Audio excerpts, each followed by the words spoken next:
Okay students, welcome to SP smart. बच्चे, last class में हमने मैटर, उसके स्टेट्स और क्लासिफिकेशन के बारे में देखा था। आज हम लोग एटम्स और उसके सब एटॉमिक पार्टिकल्स के बारे में देखेंगे। ठीक है, तो इसका भी थ्योरेटिकल एक्सप्लेन करने से पहले हम लोग इसे एक बार एनिमेशन के थ्रू देखेंगे, फिर इसके थ्योरी को एक्सप्लेन करेंगे। हमारे आसपास जितने भी चीज आपको दिख रहे हैं, जो भी दिख रहे हैं, बुक, पेन, पेंसिल, वाटर, पानी दिख रहा है आपको, क्लाउड्स दिख रहा है, जो भी दिख रहा है, सारे पार्टिकल मैटर है। और मैटर जो है एटम से मिलके बना होता है। मैटर का जो बिल्डिंग ब्लॉक है दैट इज एटम। कोई भी मैटर जो है एटम से मिलके बना है। मैटर क्या होता है ये आपको पता ही है, लास्ट क्लास में हमने देखा है। अब जो भी मैटर है किससे बना होगा? एटम से। और जो एटम है, वैसे तो ये इंडिविजुअल पार्टिकल्स है, लेकिन इसके अंदर भी वो छोटे छोटे पार्टिकल्स होते हैं जिसे हम लोग बोलते हैं सब एटॉमिक पार्टिकल्स, जिसमें कि मेन थ्री होते हैं: इलेक्ट्रॉन, प्रोटॉन और न्यूट्रॉन। तो उसे ही हम लोग पहले डिस्कस करेंगे। तो इसे हम लोग एनिमेशन के थ्रू देखते हैं। देखो, जो हमारे ये एटम्स है, एटम्स के अंदर थ्री सब एटॉमिक पार्टिकल्स है। देखो, जो एक ब्लू कलर से दिखाया गया है इलेक्ट्रॉन है, और रेड और ग्रीन से प्रोटॉन और न्यूट्रॉन को दिखाए हैं इसमें। रेड वाला जो है हमारा प्रोटॉन है, ब्लू वाला इलेक्ट्रॉन था, और जो ये ग्रीन है ये हमारा न्यूट्रॉन है। अब देखो, ये प्रोटॉन जो है, प्रोटॉन पे पॉजिटिव चार्ज होता है। अब प्रोटॉन और न्यूट्रॉन ये एटम के न्यूक्लियस में होता है। प्रोटॉन और न्यूट्रॉन दोनों मिला के न्यूक्लियस होता है, ये हमारे एटम के सेंटर में होता है। जैसे एग्जांपल के लिए हम लोग ये मान लो कार्बन है, कार्बन का एटॉमिक नंबर 6 है, तो इसके अंदर 6 प्रोटॉन होंगे, तो 1 2 3 4 5 6। और उतने ही इलेक्ट्रॉन होंगे जो न्यूक्लियस के चारों तरफ सराउंड करेगा। प्रोटॉन पे पॉजिटिव चार्ज और इलेक्ट्रॉन पे नेगेटिव चार्ज होता है। और जो ग्रीन वाला है ये न्यूट्रॉन है, ये चार्जलेस होता है, इस पे कोई चार्ज नहीं होता है। ठीक है, तो न्यूक्लियस, न्यूक्लियस के अंदर हमारा प्रोटॉन और न्यूट्रॉन था, और इलेक्ट्रॉन जो ये ब्लू कलर है ये इलेक्ट्रॉन है, ये न्यूक्लियस के चारों तरफ सर्कुलर पाथ में मूव करते रहते हैं। देखो, न्यूक्लियस बीच में है, इसके चारों तरफ ये जो इलेक्ट्रॉन है ये मूव करते रहेगा सर्कुलर पाथ पे। ठीक है, अब यहाँ पे हम लोग थ्योरेटिकली एक्सप्लेन कर रहे हैं। तो सबसे पहले जो हमने डिफाइन किया है एटम को, smallest unit into which matter can be divided, मतलब मैटर जिस स्मॉलेस्ट यूनिट से बना है। अब मैटर को डिवाइड भी करेंगे तो सबसे छोटा पार्टिकल जो निकलेगा that is atom, without release of electrically charged particles. अब एटम के अंदर भी हमने बोला सब एटॉमिक पार्टिकल्स है, इलेक्ट्रॉन, प्रोटॉन, न्यूट्रॉन। अगर वो बाहर नहीं निकल रहा है, अगर कोई चार्ज पार्टिकल, इलेक्ट्रॉन है तो नेगेटिवली चार्ज होगा, प्रोटॉन पॉजिटिवली चार्ज होगा, अगर ये चार्ज पार्टिकल बाहर निकल रहा है तो वो एटम नहीं है, वो तो सब एटॉमिक पार्टिकल्स है। तो मैटर जिस सबसे स्मॉलेस्ट पार्टिकल से मिलकर बना है, मैटर को जो सबसे स्मॉलेस्ट पार्टिकल में डिवाइड किया जा सकता है without releasing of electrically charge particle, negatively और पॉजिटिवली चार्ज पार्टिकल, तो उसे हम लोग बोलेंगे atom. It also is the smallest unit of matter that has the characteristic property of chemical element, such as the atom is the basic building block of chemistry. Chemistry का जो main element, main substance है that is atom. यहाँ पे हमने nitrogen के लिए लिया है, एनिमेशन में कार्बन का लिया था। तो नाइट्रोजन है तो 7 प्रोटॉन और 7 इलेक्ट्रॉन होगा। प्रोटॉन और इलेक्ट्रॉन हमेशा इक्वल होता है, जितना प्रोटॉन पे पॉजिटिव चार्ज होगा उतना ही इलेक्ट्रॉन पे नेगेटिव चार्ज होगा। प्रोटॉन और इलेक्ट्रॉन हमेशा बराबर होगा तो ये इलेक्ट्रिकली न्यूट्रल होगा। अगर ये दोनों बराबर नहीं होगा तो उसे एटम नहीं आयन बोलेंगे, जो कि हम लोग नेक्स्ट क्लास में देखेंगे। जो एटम है इसमें प्रोटॉन और इलेक्ट्रॉन हमेशा बराबर होगा। तो जो नाइट्रोजन है इसका एटॉमिक नंबर आगे हम लोग डिस्कस भी करेंगे। एटॉमिक नंबर को जेड से रिप्रेजेंट करते हैं, ये 7 है। तो 7 प्रोटॉन होगा और 7 इलेक्ट्रॉन होगा। देखो 1 2 3 4 5 6 7, 7 इलेक्ट्रॉन है। उसी तरह प्रोटॉन देखो जिसपे प्लस है, 1 2 3 4 5 6, एक ये अंदर 7, 7 प्रोटॉन है। और न्यूट्रॉन इक्वल भी हो सकते हैं, नहीं भी हो सकते हैं। इसका रिलेशन जो है मास नंबर से है, जो कि हम लोग आगे पढ़ेंगे। तो जो एटम है इसके सेंटर में जो है क्या होता है, प्रोटॉन एंड न्यूट्रॉन होता है।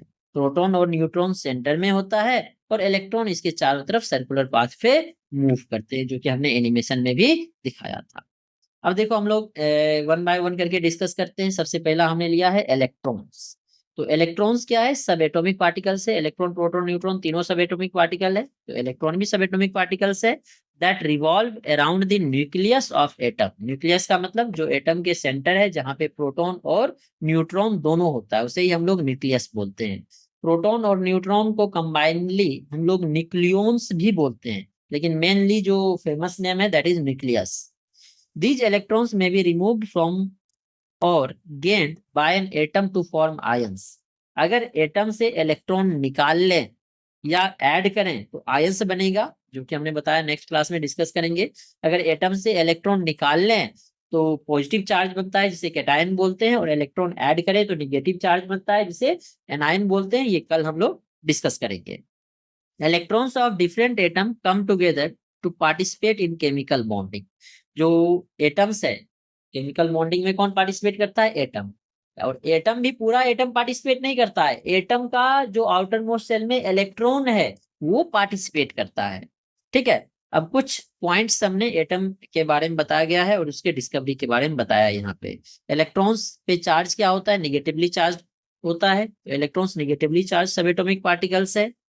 An equal number of electrons and protons are found in the atoms of all elements। जो कि हमने पहले ही बताया, सारे एलिमेंट्स में इलेक्ट्रॉन और प्रोटॉन हमेशा इक्वल होता है। इसका जो थॉमसन है, जे थॉमसन, ठीक है ना, इसका डिस्कवरी क्या था?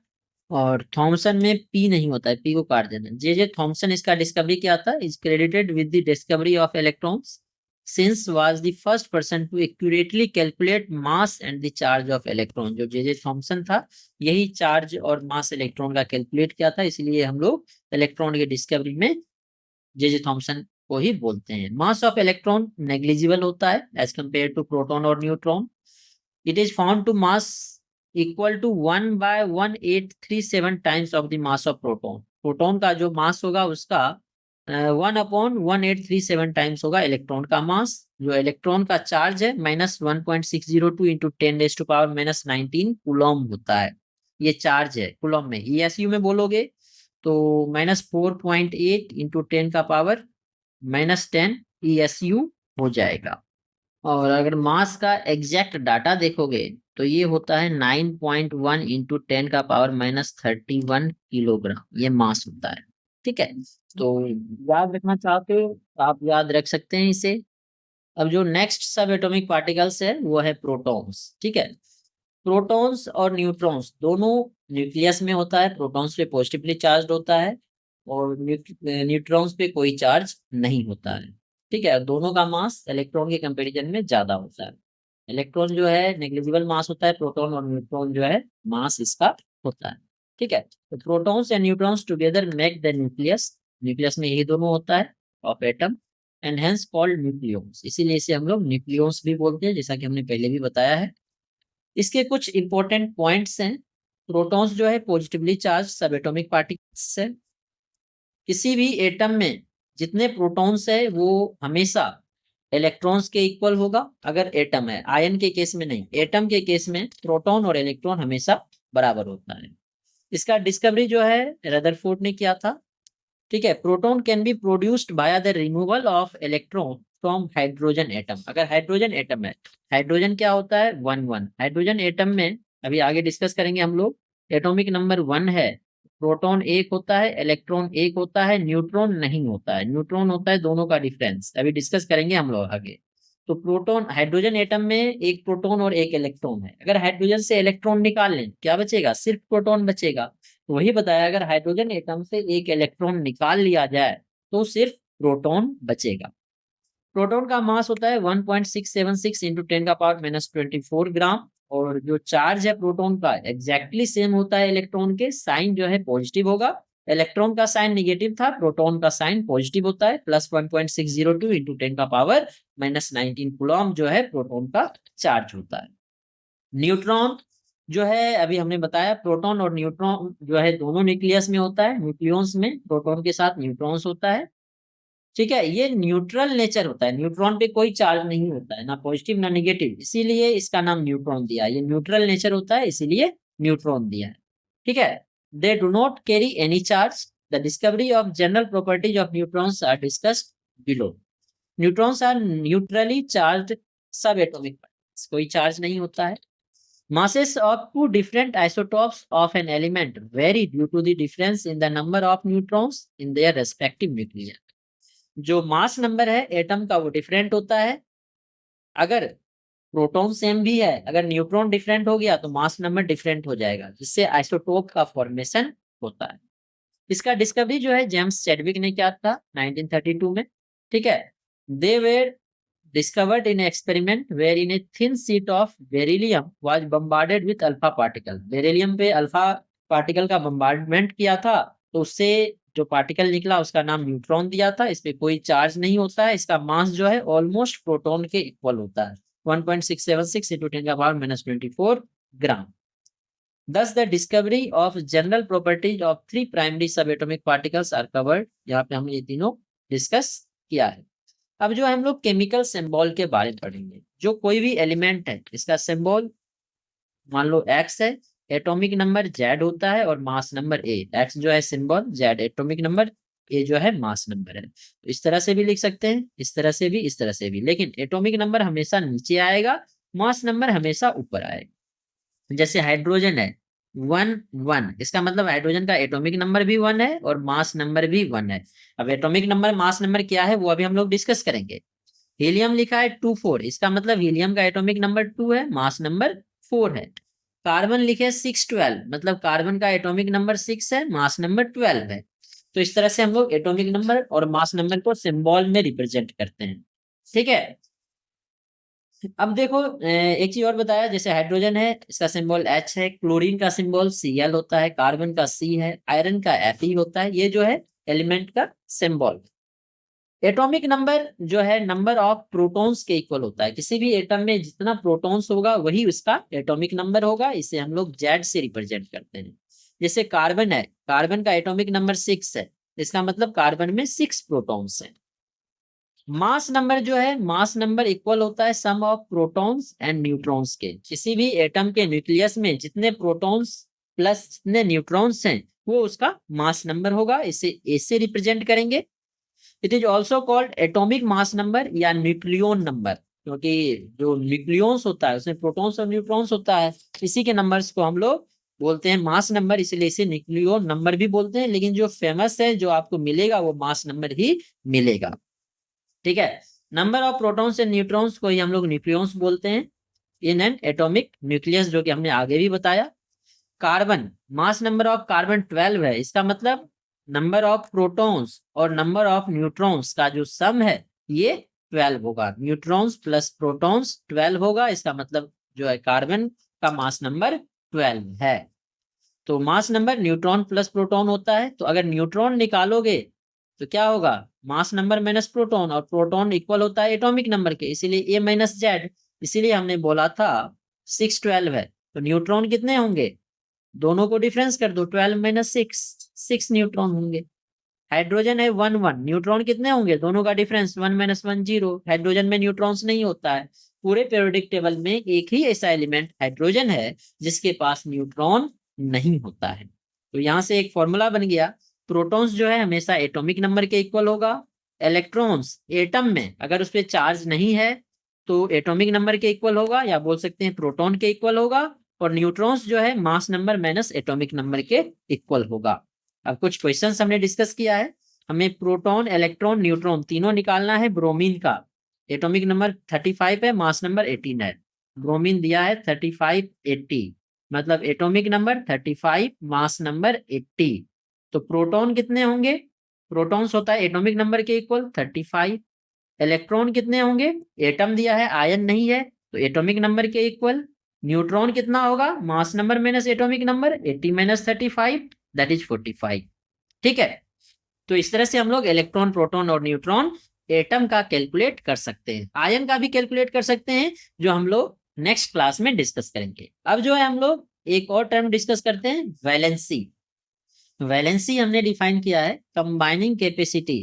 कंबाइनिंग कैपेसिटी कोई हम लोग एफिनिटी, एफिनिटी का मतलब है अट्रैक्ट करने की टेंडेंसी, लेने की tendency of an atom of A given element is determined by number of hydrogen atom that it combines. कोई भी एटम, किसी भी एलिमेंट का कोई एटम जैसे कार्बन बोले एलिमेंट है, इसका कोई कार्बन एटम है ये जितने हाइड्रोजन को कंबाइन कर सकता है ये इसकी वैलेंसी होगी। ऑक्सीजन है, जितने हाइड्रोजन को कंबाइन कर सकता है ये इसकी वैलेंसी होगी। जैसे कार्बन है, CH4 मीथेन बनाता है, तो एक कार्बन 4 हाइड्रोजन एटम को कंबाइन कर सकता है, इसलिए कार्बन की वैलेंसी 4 हो गई। ऑक्सीजन है, 2 हाइड्रोजन एटम को कंबाइन करके H2O बना सकता है, तो ऑक्सीजन की वैलेंसी 2 हो गई। नाइट्रोजन है, 3 हाइड्रोजन को कंबाइन करके NH3 बनाता है, तो नाइट्रोजन की वैलेंसी 3 हो गई। ठीक है, तो वही बताया मीथेन, मीथेन मतलब CH4, 4 कार हाइड्रोजन है तो वैलेंसी 4 हो गई। अमोनिया NH3, नाइट्रोजन की वैलेंसी 3 हो गई। ऑक्सीजन H2O बनाता है वाटर, 2 हो गई वैलेंसी ऑक्सीजन की। ठीक है, हाइड्रोजन क्लोराइड HCl है, क्लोरीन की वैलेंसी 1 हो गई। तो ये दो ओल्ड डेफिनेशन है।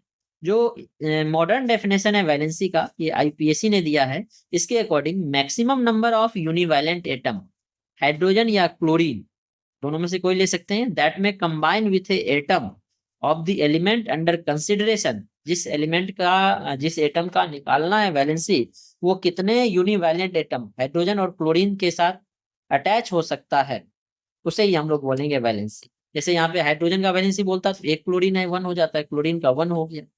तो ये हो गया हमारा वैलेंसी।